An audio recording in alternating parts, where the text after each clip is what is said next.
8월 국회 교섭단체 대표연설 첫날 이재명 민주당 대표가 회복과 성장을 강조하고 잘사니즘을 새로운 비전으로 제시했습니다. 최소 30조 원 규모의 추경과 국회의원 국민소환제 도입도 제안했습니다. 국민의힘은 이재명 대표 연설을 두고 말과 행동이 정반대라고 지적을 했습니다. 최근 이 대표의 실용주의 행보에 대해선 오로지 집권을 위한 것이라며 강하게 비판했습니다. 우원식 국회의장이 4박 5일간의 중국 공식 방문을 성공적으로 마무리하고 귀국했습니다. 순방 기간 의장은 시진핑 주석과 단독 회담을 펼쳤습니다. 정치권 이슈에 대해 여야의 입인 대변인에게 직접 들어보는 여야 스피커. 이재명 대표의 교섭단체 대표연설에 기립박수와 고성이 교차한 가운데 추경과 반도체법 등 민생 논의를 위한 여야정 국정협의의 향방을 짚어봅니다.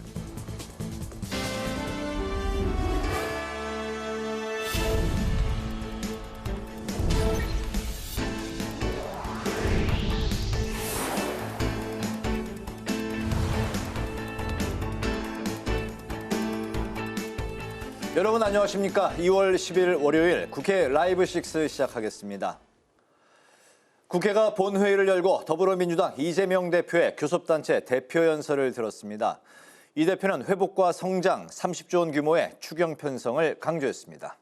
이 대표는 민주적 공화국의 문을 활짝 열겠다며 국회의원 국민소환제를 도입하겠다고 밝혔습니다. 오늘 첫 소식 김동길 기자가 보도합니다. 교섭단체 대표 연설에 나선 더불어민주당 이재명 대표는 미래 불안을 줄이고 지속 성장을 위해서는 회복과 성장이 전제돼야 한다고 강조했습니다. 이를 위해 당력을 총동원하겠다며 기본사회를 위한 회복과 성장위원회 구상을 밝혔습니다. 또 먹고 사는 문제를 해결하는 먹사니즘을 포함해 모두가 함께 잘 사는 잘사니즘을 새 비전으로 제시했습니다. 성장해야 나눌 수 있습니다. 더 성장해야 격차도 더 줄일 수 있습니다. 국민의 기본적 삶을 기본권으로 보장하는 나라, 두툼한 사회 안전망이 지켜주는 나라여야 혁신의 용기도 새로운 성장도 가능할 것입니다. 이 대표는 추경의 필요성도 역설했습니다. 추경은 민생 경제를 살릴 응급 처방이라며 최소 30조 원 규모의 추경을 제안했습니다. 경제를 살리는데 이념이 무슨 소용입니까? 민생 살리는데 색깔이 무슨 의미입니까? 진보 정책이든 보수 정책이든 유용한 처방이라면 총동원합시다. 함께 잘 사는 세상을 위해서 유용하다면 어떤 정책도 다 수용하겠습니다. 이 대표는 이번 계엄 사태에서 국민들이 보여준 소중한 경험을 토대로 민주적 공화국의 문을 열겠다고 밝혔습니다. 이 대표는 그 첫 조치로 국회의원 국민 소환제 도입을 제시했습니다. 맨몸으로 장갑차를 가로막고 총과 폭탄을 든 계엄군과 맞서 싸우며 다음은 과연 더 나은 세상을 것이냐라는 질문에 더 진지하게 응답하겠습니다. 국민의 주권 의지가 일상적으로 국정에 반영되도록 직접 민주주의를 강화하겠습니다. 이 대표는 트럼프 2기 출범에 따른 무역 전쟁과 관련해선 국회 차원의 통상대책특별위원회 구성을 재차 제안했습니다. 이 밖에 이 대표는 인공지능 AI와 바이오, 콘텐츠 산업 등에 대한 국가적 지원과 육성을 강조했고 북미 회담 진척에 따른 남북 대화 협력의 준비도 필요하다고 밝혔습니다. 국회 방송 김동길입니다. 국민의힘은 이재명 민주당 대표를 향해 탄핵과 선동이 아닌 실질적인 개혁 입법에 나서라고 촉구했습니다.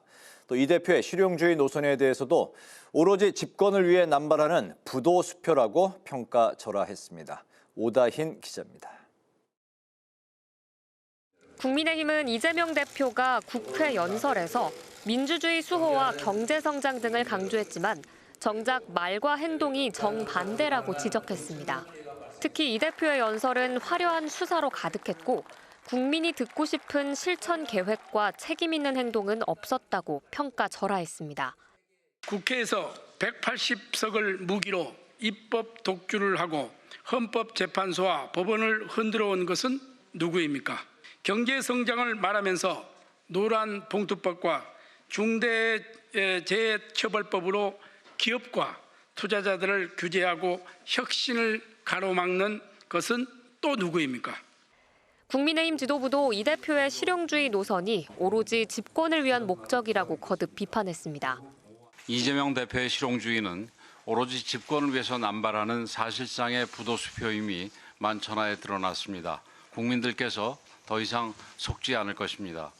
국민의힘은 또 과거 방위산업 발전에 발목 잡기를 해온 민주당이 이번에는 방위산업발전법을 당론으로 발의하겠다고 나섰다며 진정성의 의문을 제기했습니다.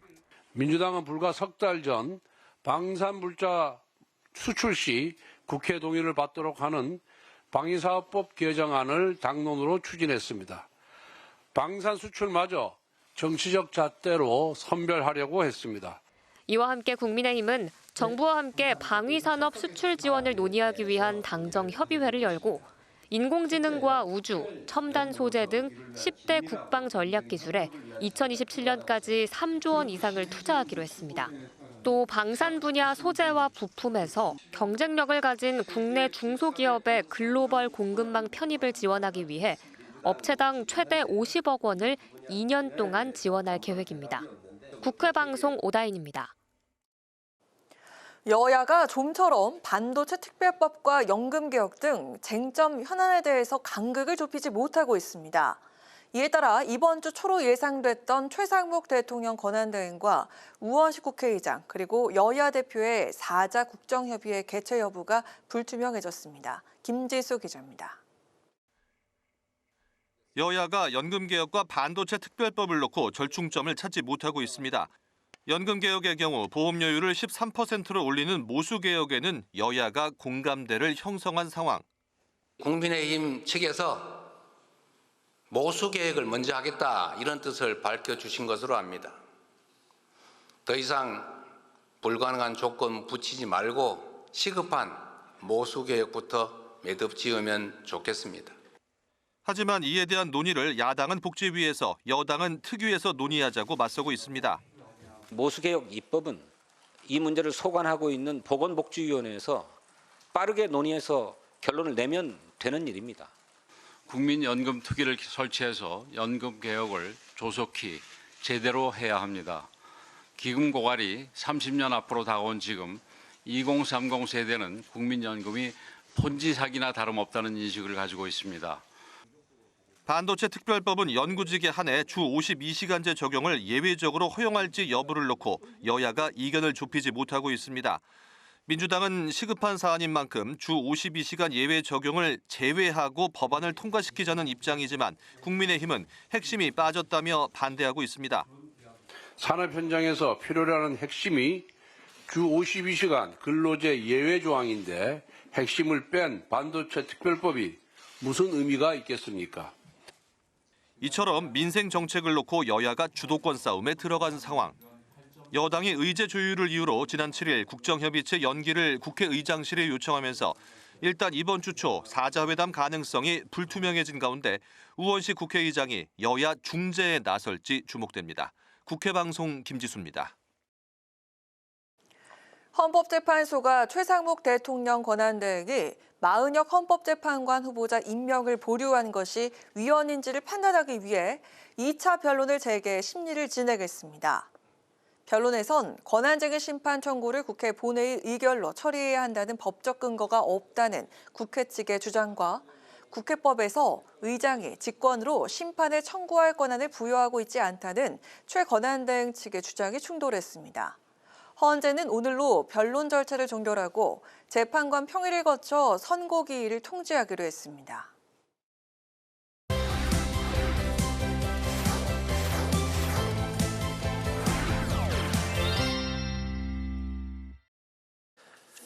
네, 오늘 이슈픽 한규미 개건 기자와 함께 탄핵 정국 속 속도전에 나선 헌재에 관한 내용부터 짚어보겠습니다. 한규미 기자 어서 오십시오. 네, 안녕하세요. 네, 윤 대통령 탄핵 심판 변론 일정이 이번 주 중, 그러니까 이제 목요일에 이제 마무리가 이제 되는 예정인데 이르면 그렇기 때문에 이제 탄핵 심판 결과가 이달 말쯤에 나올 수도 있다는 그 전망도 조심스럽게 나오고 있네요. 앞으로 좀 전망 좀 들어볼까요? 네, 내일은 탄핵심판 7차 변론이 그리고 13일에는 8차 변론이 남아있는데요. 헌법재판소는 아직까지 추가 변론 기일에 대해 별다른 언급을 하지 않고 있습니다. 이대로 이번 주 목요일에 8차 변론을 마무리할 경우 이르면 탄핵심판 결과가 이번 달 말에 나올 수 있다는 그런 관측이 나오고 있습니다. 앞서 노무현 전 대통령과 박근혜 전 대통령 탄핵심판 사건에서는 절차 이후 2주 내에 선고가 이뤄졌습니다. 추가 변론 기일이 잡힐 경우에는 증인 신문이 이달 말까지 이어질 수 있고 탄핵 결론은 다음 달 내로 내려질 가능성이 높습니다. 한편 어제 윤 대통령 측은 헌재가 신속 심리를 앞세운 졸속 심리를 하고 있다면서 공개법정에서 나온 증언보다 검찰 조서를 토대로 재판을 진행하고 있다고 비판에 나섰습니다. 형사소송에서는 검사가 작성한 피의자 신문조서라도 당사자가 동의하지 않으면 증거로 쓸 수 없는데 헌재는 증인들이 심판정에서 증언한 내용과 배치되는 검찰 수사 기록을 증거로 채택하고 있다는 겁니다.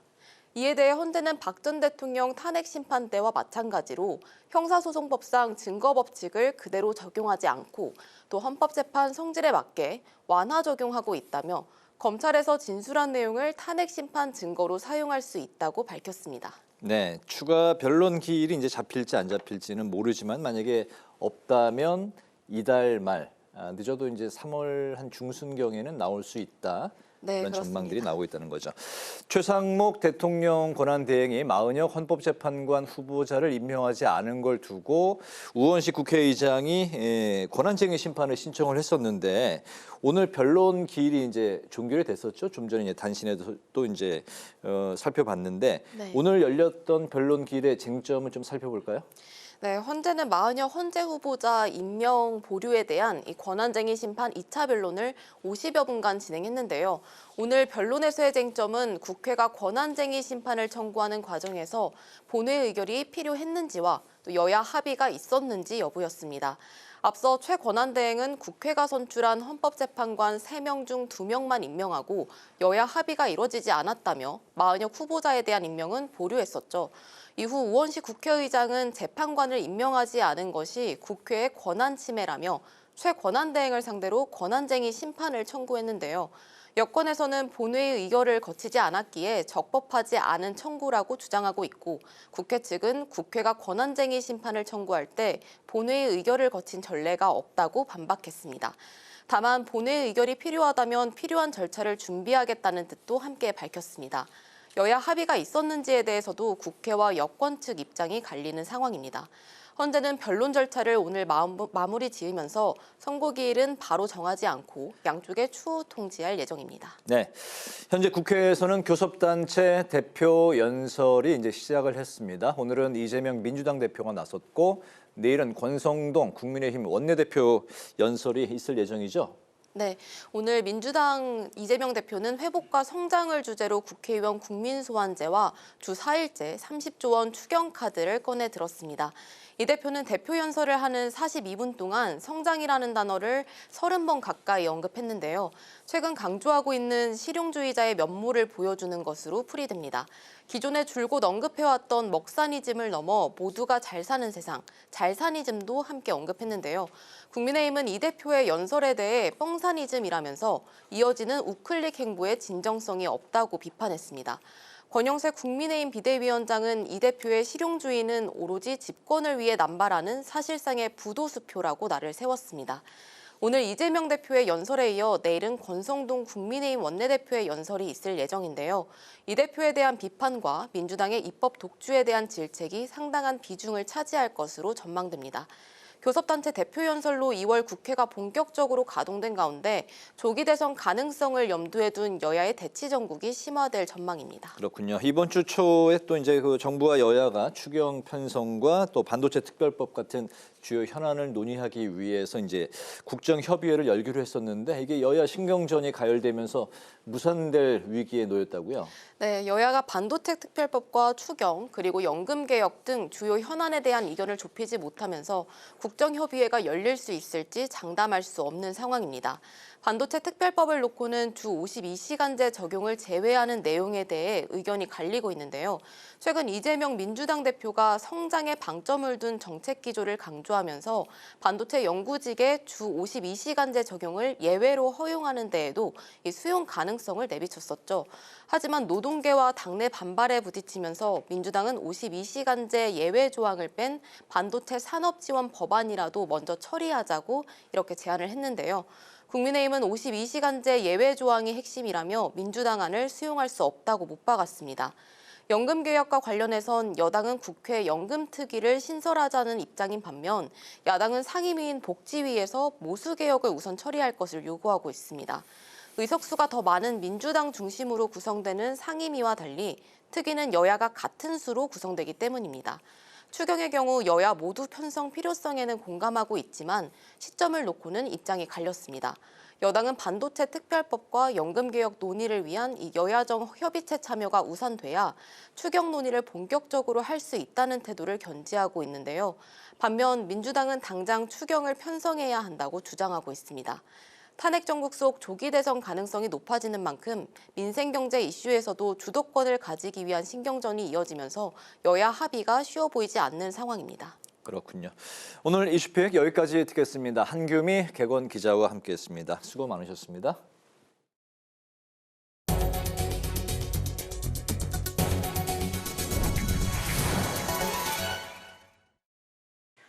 우원식 국회의장이 4박 5일간의 중국 공식 방문 일정을 성공적으로 마무리하고 어제 귀국했습니다. 시진핑 중국 국가주석과의 단독 회담을 비롯해 최고위급 인사들과 만나 한중 교류 발전 방안을 논의했는데요. 김희연 기자가 우 의장의 중국 순방 성과를 정리했습니다.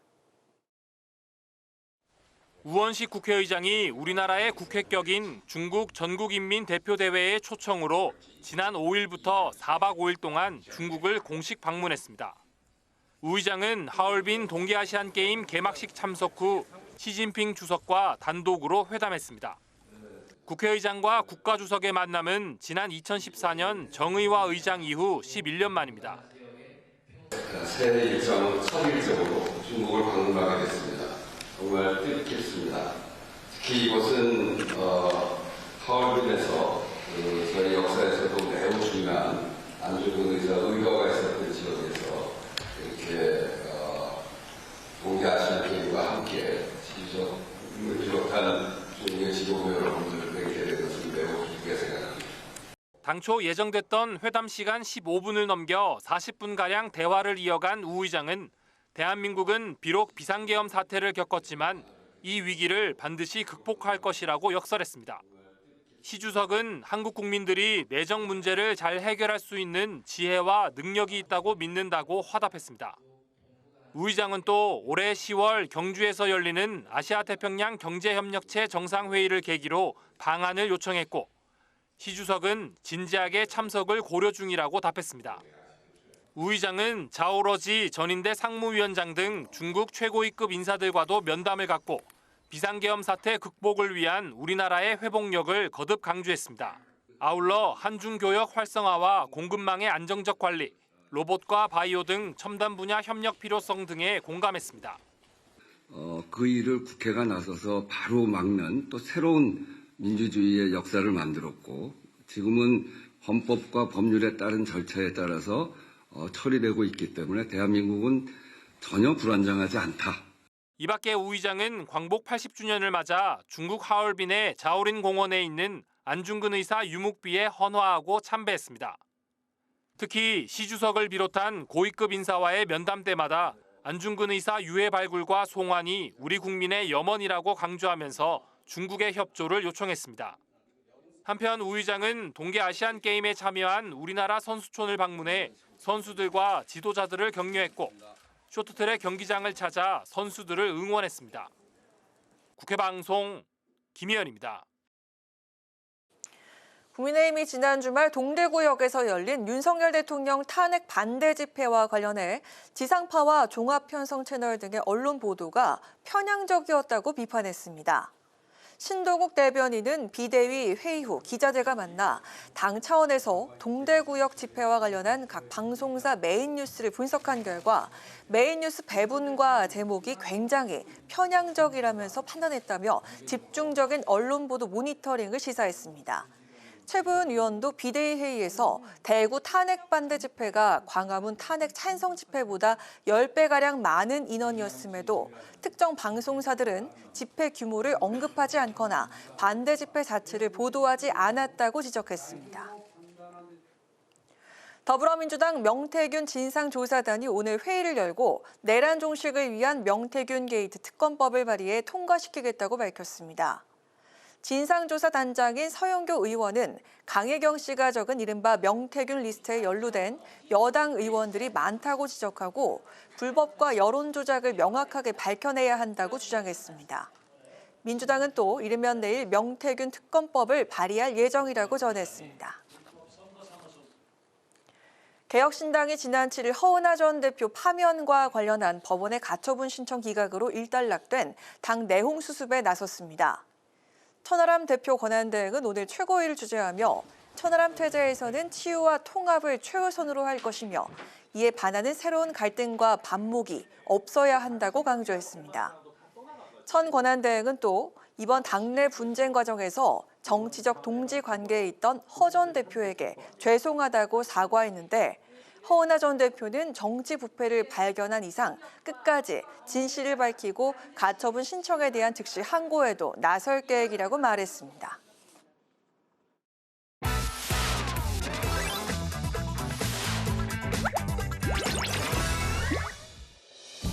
2월 10일 강아랑이 전해주는 정치권의 뜨거운 말말말 강아랑의 정치랑입니다. 오늘 첫 번째 주제는 11년 만에입니다.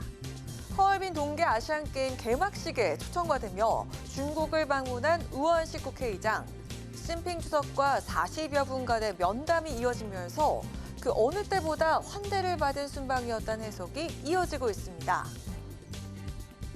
새 일정은 첫 일정으로 중국을 방문하게 됐습니다.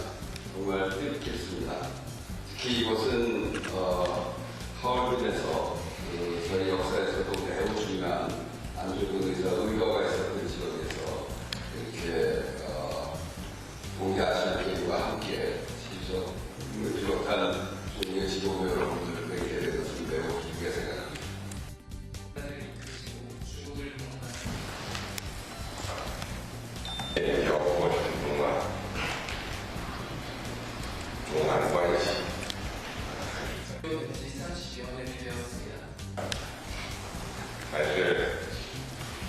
안중근 의사 의거가 있었던 지역에서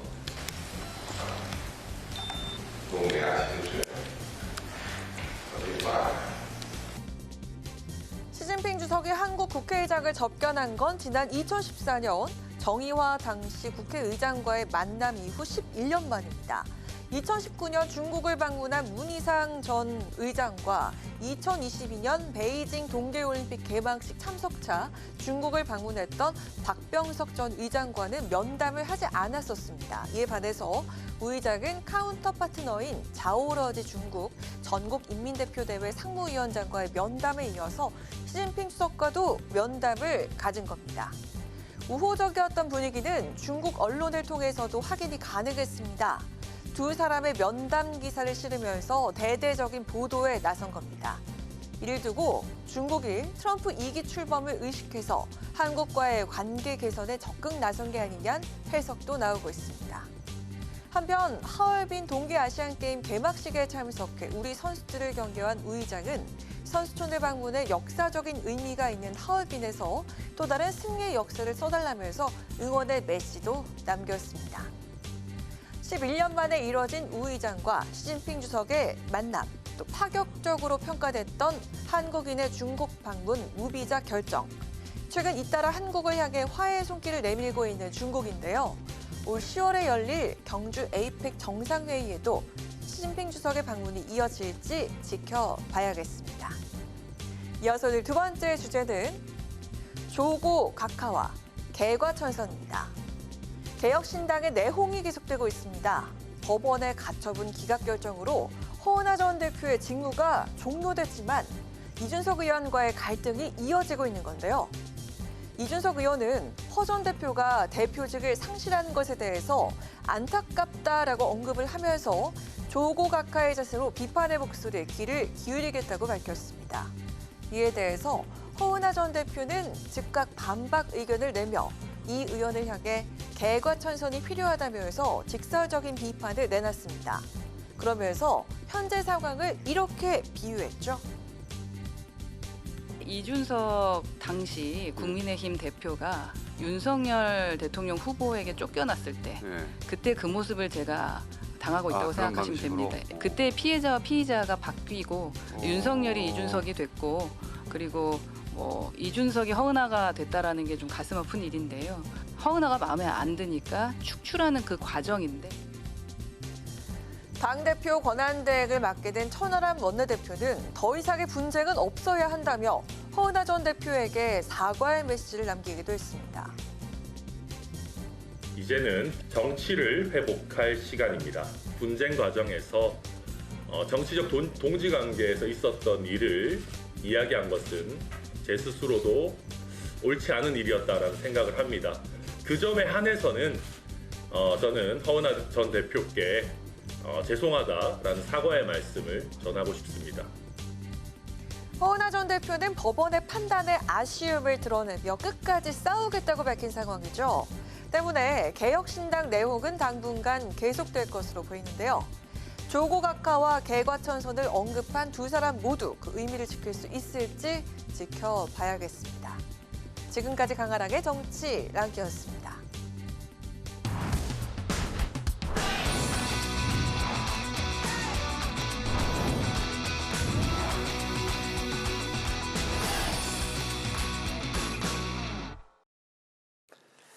네, 정치권의 가장 뜨거운 이슈에 대한 입장을 여야의 입으로 불리는 대변인께 직접 들어보겠습니다. 여야 스피커 호준석 국민의힘 대변인, 박경미 더불어민주당 대변인 두 분과 함께하겠습니다. 어서 오십시오. 반갑습니다.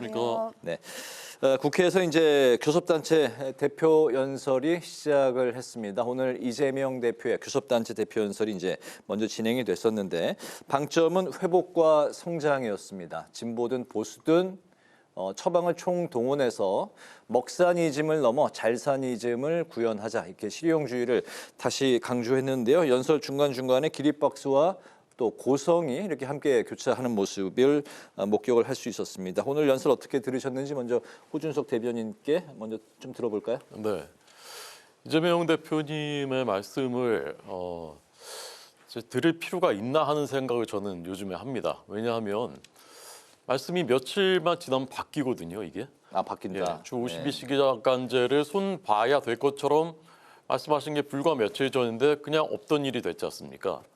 그다음에 오늘도 이제 기본소득을 또 말씀하셨는데 기본소득은 2021년도에 대선 후보가 되셨을 때도 없던 일이라고 했어요. 네. 없던 일이 됐어요. 그때 이제 언론들 비판 기사도 많이 나갔습니다.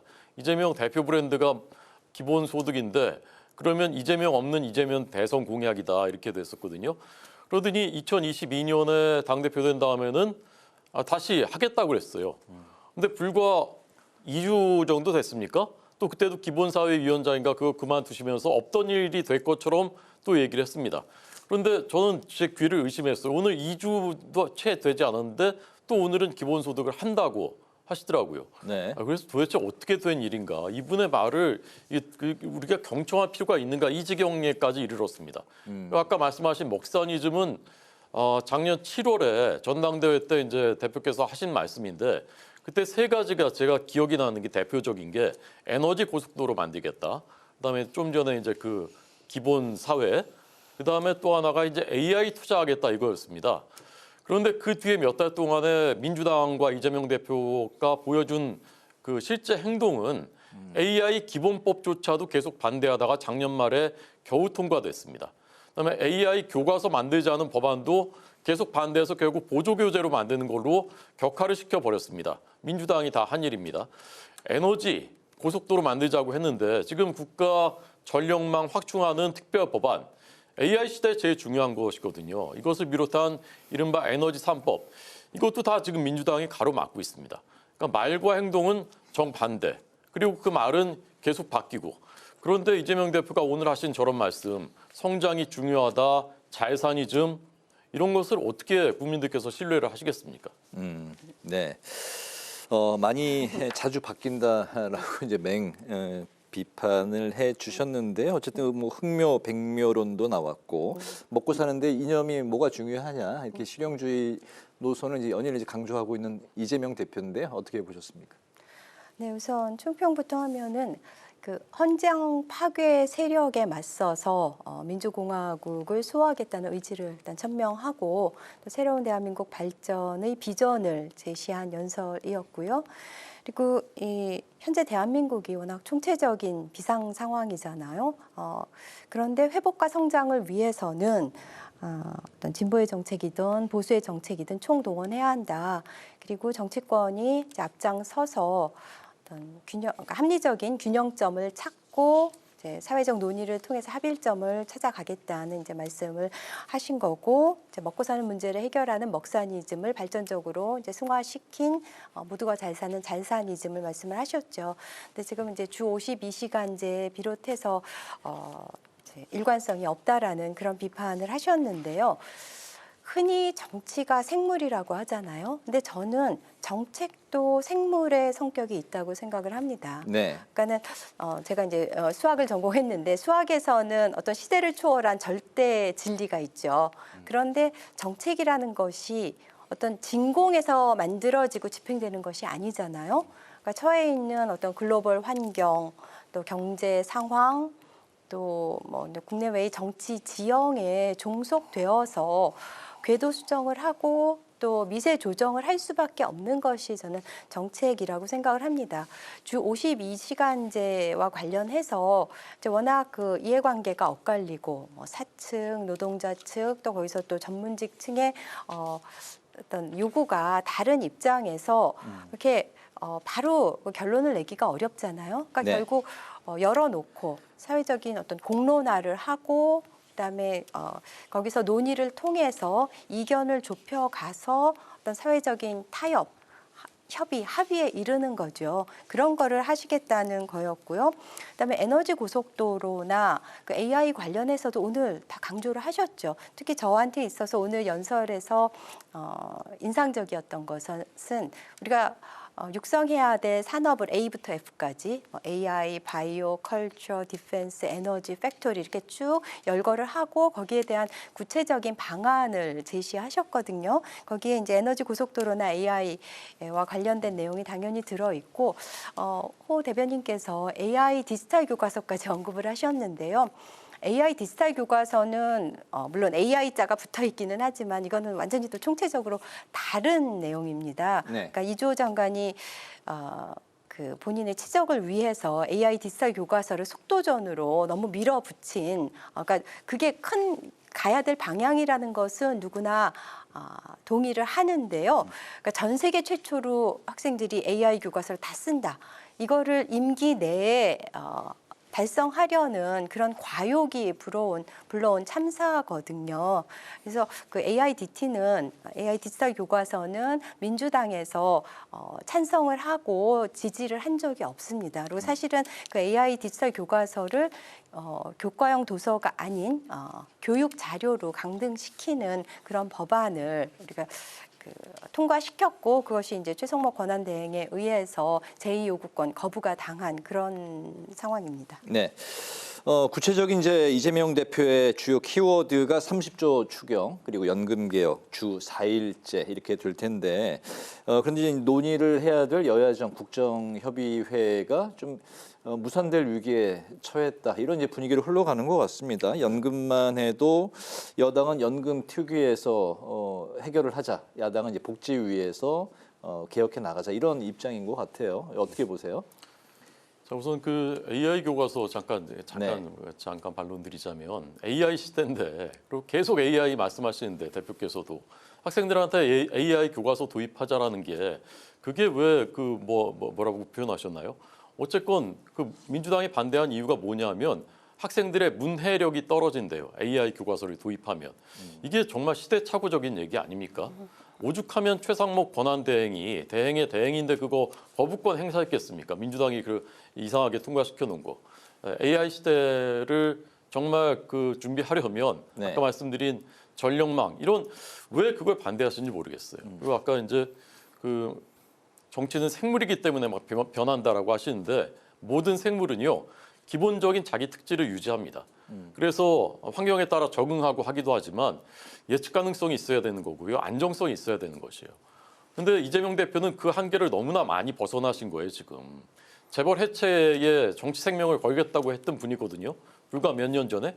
그런데 며칠 전에는 삼성전자급 기업을 6개를 만들겠다라고 합니다. 그다음 52시간제 손보겠다고 하더니 오늘은 또 주 4일제를 도입하겠다고 하시는 거예요. 저 오늘 나온 그 이른바 자일사니즘의 주요 골자들 30조 추경을 하겠다. 네. 그다음에 주 4일제 근무하겠다. 그다음에 정년 연장하겠다. 저는 이것의 공통적인 특징은 지금 당장 돈 끌어다 써서 결국은 미래 세대 지갑을 약탈하는 것이다라고 저는 봅니다. 30조 원이 정부가 어디 돈을 꿍쳐놓고 구두쇠처럼 안 쓰고 있는 돈이 아니에요. 결국은 다 미래 세대 돈 끌어오는 겁니다. 문재인 정부가 바로 그런 식으로 해가지고 불과 5년 동안에 나라 빚을 400조 원을 늘렸어요. 그게 다 미래 세대들이 갚아야 되는 돈입니다. 그런데 또 30조 원 또 추경하겠다는 거예요. 그 돈을 어디서 누가 주는 겁니까? 그리고 거기다가 또 며칠 전에는 포기할 것처럼 얘기했었던 지역화폐 2조 원을 또 거기다 또 넣었어요. 도대체 왜 그렇게 지역화폐에 집착하는 것인지 도무지 영문을 모르겠고요. 그다음에 주 4일제, 정년 연장 이런 문제들은요. 결국은 누가 제일 좋은 거냐, 누가 제일 가장 먼저 가장 큰 혜택을 보느냐. 귀족노조 민노총입니다. 민노총에 소속돼 있는 대기업, 공기업 노조원들이 제일 먼저 혜택을 보는 것이에요. 그런데 당장 거기에 영향받는 것은 미래 세대들입니다. 일자리가 있어야 되는 거 아닙니까? 당장 일자리가 시급하고 그리고 우리는 조금 더 일을 하더라도 원하는 사람은 더 일을 해서 좀 더 나은 대우를 받고 싶다라는 것이 청년들의 목소리인데 그런 것에 대한 고민의 흔적은 없고 그냥 당장 좋은 말, 달콤한 말, 당장 표가 될 것 같은 말 그런 말들만 하는 것입니다. 저는 오늘 자일사니즘을 한마디로 말하면 귀족노조에 대한 자일사니즘. 그들은 잘 살고 미래 세대는 모르겠다. 그건 그때 고민해라. 저는 그렇게 들렸습니다. 예, 노조에 대한 비판까지 나오셨는데 그 좀 뭐 줄줄이 네. 비판하셨네요. 네, AI 디지털 교과서가 오늘 주제는 아니긴 하지만 한 말씀만 더 드리겠습니다.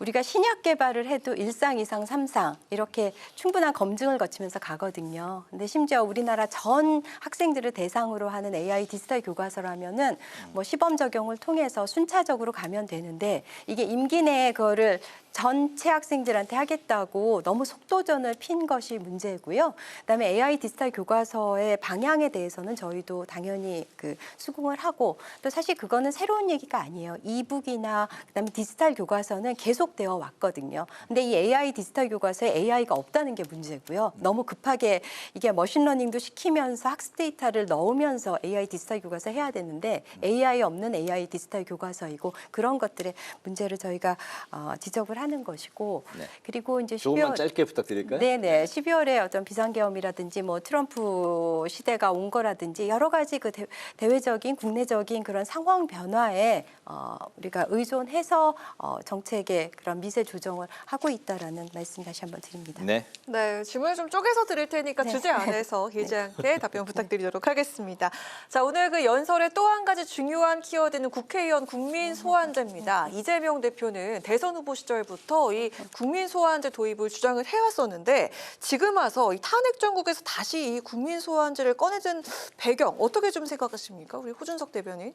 이재명 대표님 말씀은 그냥 그 말씀만 들으면 좋은 말씀들이 굉장히 많아요. 네. 그리고 그렇게 실천만 하면 나라가 좀 더 좋아질 것 같아요. 문제는 실천을 하지 않는다는 거고 계속 이제 바뀐다는 것이고 그 기준은 제가 볼 때는 본인에게 유리하냐 불리하냐 그것입니다. 그러니까 저는 좀 의아했어요. 국민소환제라는 것은 국회의원한테는 불리한 것이잖아요. 네. 그러니까 특권 내려놓기 차원에서 이거를 한다라고 말씀하셨는데 지금까지 가장 입법 폭주하면서 제일 먼저 국민소환하게 되면은 저는 대상이 될 것이 이재명 대표와 민주당의 지도부라고 생각하거든요. 근데 저 얘기를 왜 하실까? 저는 이제 최근 2007년에 도입된 주민소환제가 있습니다. 주민소환제는 국민소환제는 이제 국회의원 소환하는 거고 주민소환제는 단체장들하고 자치단체장하고 의원들, 자치의원들을 소환하는 것이거든요. 네. 주민소환제는 우리나라 도입되어 있는데 11차례 이것이 이제 그 발의가 됐는데요.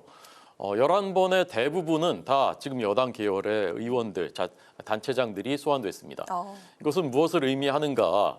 이게 주민의 10%에서 15% 정도가 이 서명을 하면은 소환 그 투표에 붙이게 돼 있거든요. 네. 그러면 투표를 전체 주민의 3분의 1 이상이 해서 그중에 과반이 찬성하면은 소환되는 거예요. 소환된다니까 네. 파면 되는 거예요. 근데 그런 것을 할 수 있는 조직적인 말하자면 이제 극렬한 지지층을 갖고 있는 것은 누구냐? 그것은 이제 민주당이라는 거예요. 그러니까 이른바 개딸들이죠. 그러니까 이것을 도입하면 우리는 그렇게 할 수 있다라는 것이에요. 그러면 어떻게 되느냐 하면요. 지금 그 관료들 계속 탄핵하지 않습니까? 탄핵 소추하지 않습니까? 탄핵 소추하면 일단 직무 정지돼요. 식물 상태가 되는 거잖아요, 정부가. 이것도 국회의원, 반대파 국회의원들한테 똑같이 적용될 수 있는 거예요. 일단 자기 극렬 지지층들만 모이면 국민 소환 일단 붙이는 거예요. 그럼 설령 투표에 통과하지 않더라도 그동안에 사실상 제대로 일을 못하겠죠. 그리고 위축되겠죠.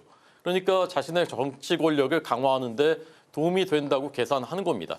저는 그래서 도입하려고 하는 것이라고 해석해요. 특정 세력, 그러니까 본인의 이 좀 세력을 위한 좀 정치적으로 좀 이용한 것이다. 이런 식으로 좀 이야기가 나왔는데 지금 답변 좀 들어볼까요? 이 국회의원에 대한 국민 소환제는 호 대변인께서 말씀하신 바와 같이 또 앵커께서 말씀하신 바와 같이 네. 22년 대선부터 있었던 그 일관된 그런 공약이자 이번에 이제 제안을 하신 바고요.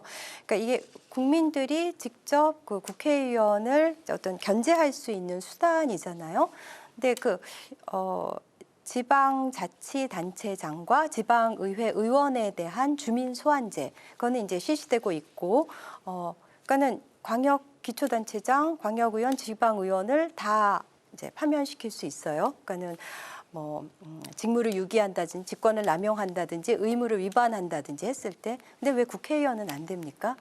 그러니까 국회의원이 국민들을 대리하는 거잖아요. 근데 국민들의 눈높이에 맞추어 볼 때 맞지 않는다 하면은 거기에 대해서 경종을 울릴 수 있는 그런 통제 장치가, 민주적인 통제 장치가 필요하다고 보고요.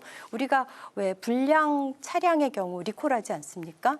불량 국회의원도 리콜할 수 있는 제도가 필요하다고 생각하고요. 그러니까 이것은 직접 민주주의의 확대, 또 대의 민주주의의 한계를 좀 보완하는 그런 좋은 제도라고 생각합니다. 네. 자, 그런데 이 국민 소환제를 도입을 하려면 개헌이 필요한 것 아니겠습니까? 하지만 그 민주당은 지금 그 헌재 개헌론에는 좀 거리를 두고 있는 그런 상황인 것 같은데 개헌이 아니고 입법으로 처리하려는 그 좀 이유가 있을까요? 이게 국회의원에 대한 국민 소환제가 개헌이 필요한 것인지 아니면 입법으로 가능한 것인지에 대해서는 법조계에서 일치된 의견이 있지는 않는 것으로 알고 있고요. 네. 그래서 21대 때도 발의가 됐었고 22대 들어서도 박주민, 최민희, 이광희 의원이 발의한 것을 알고 있고 그 개헌이냐 입법이냐에 대해서는 정리가 필요할 것 같습니다. 네. 네, 여당의 입장 어떻습니까? 근데 그 민주당 이재명 대표께서 이거를 진심으로 하려는 의지는 없어요. 그러니까 이거 뭐 개헌이든 입법이든 사실 큰 관심이 없을 거예요.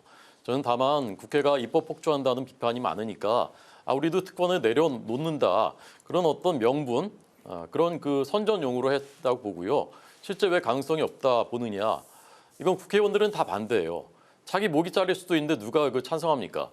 민주당 의원들 다 반대할 거거든요. 그리고 학계에서도 사실은 이 국민 소환제에 대해서는 비판적인 시각이 많습니다. 우리나라는 국회의원들이 금고 이상의 형이거나 선거법이면 100만 원 이상이면은 의원직 상실이기 때문에 사실상 선진국에서 하고 있는 것과 비슷한 효과를 얻고 있다고 보는 학자들이 많아요. 그래서 실효성이 없는데 그냥 한번 던져본 겁니다. 제가 볼 때. 그렇군요. 네네.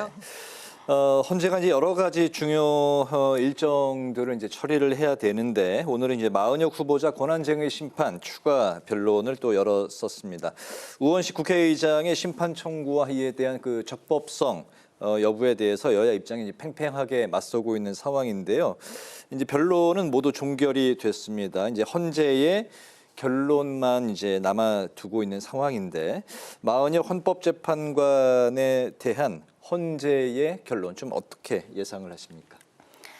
네, 워낙 2월 3일에 결론을 내리려고 하다가 이제 국민의힘 쪽에서 이의 제기를 해서 오늘 추가 변론을 했고, 저는 뭐 결론은 국회 쪽에 손을 들어줄 거라고 생각을 하는데요.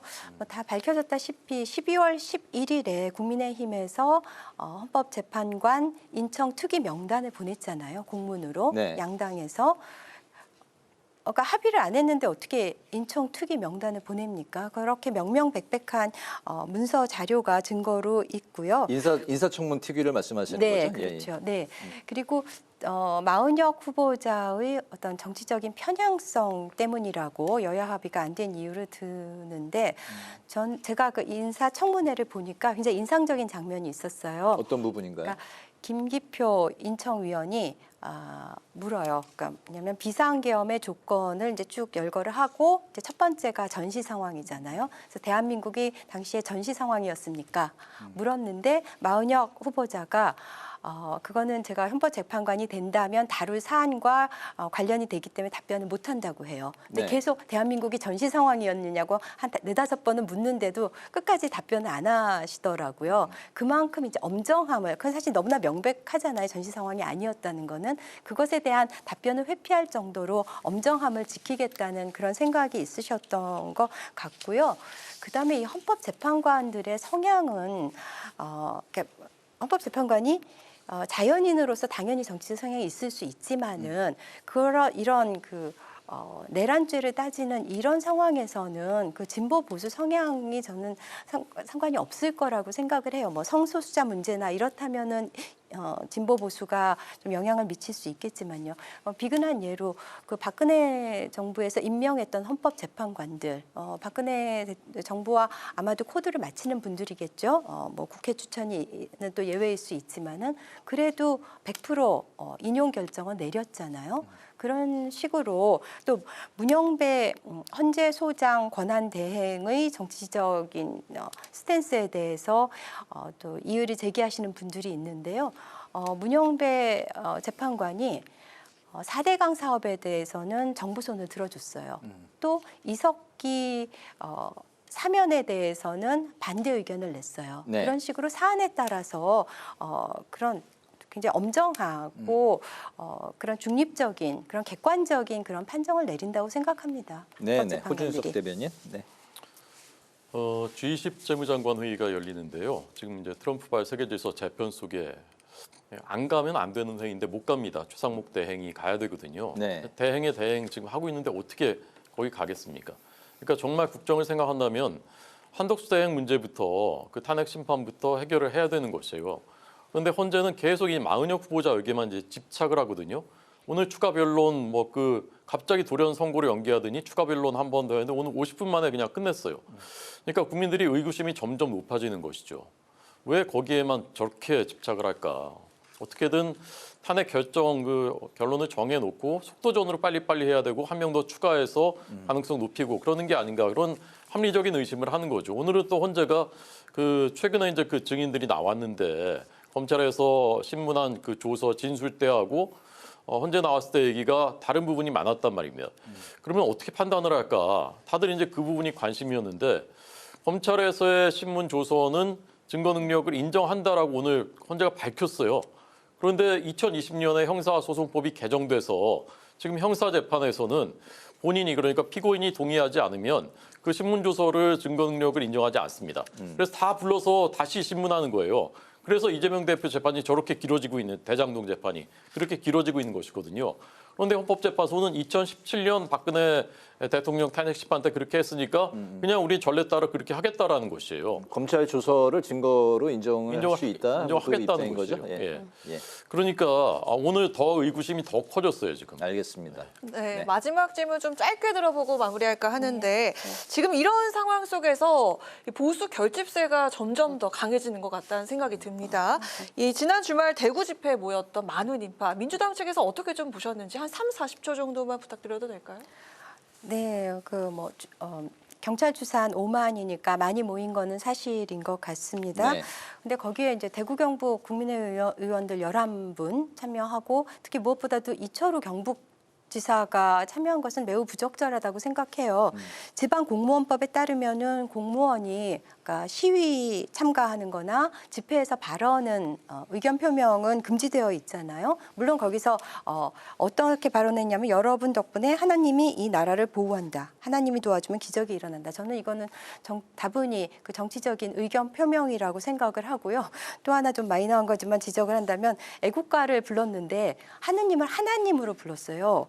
그러면은 이 종교 중립의 의무도 저버린 것이 아닌가 이런 생각이 들고 지금 여야정 국정협의회 사자 회담 회의 협의회도 지금 이루어지지 못하고 있는데 그런 의원들이나 그런 분들이 다 지금 그런 구구 집회에 가고 그다음에 구치소에 가서 윤석열 대통령을 아련하고 이런 상황이 참으로 걱정스럽습니다. 네. 네, 여당 측에서 어떻게 보고 있습니까? 저는 보수 결집이다 이렇게 표현하는 것보다 상식과 공정과 정의의 결집이다라고 저는 생각합니다. 그동안에 목소리 내지 않았던 합리적인 지식인들 또 2030들이 왜 저렇게 모이겠습니까?